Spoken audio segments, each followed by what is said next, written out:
મહીસાગર જિલ્લાના બાલાસિનોર તાલુકાના પિલોદરા ગામે સસ્તા અનાજની દુકાનમાં ગેરરીતિ આચરવામાં આવી હોવાનું સામે આવ્યું છે.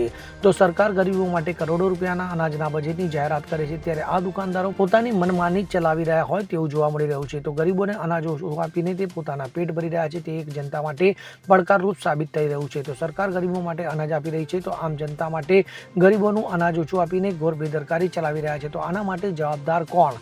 શું સરકારી તંત્રને આ જાણ છે કે નહીં તે જોવું રહ્યું, અને આ કોની નજર સામે ચાલી રહ્યું છે તે પણ હવે જોવું રહ્યું. તો શું જિલ્લામાં આવું જ ચાલશે કે પછી કોઈ આગળ કાર્યવાહી હાથ ધરાશે તે પણ હવે જોવું રહ્યું. સંદીપ દેવાસરી સાથે CN24 ન્યૂઝ, મહીસાગર. હવે જુઓ દેશ દુનિયાની તમામ ખબરો તમારી આંગળીના ટેરવે.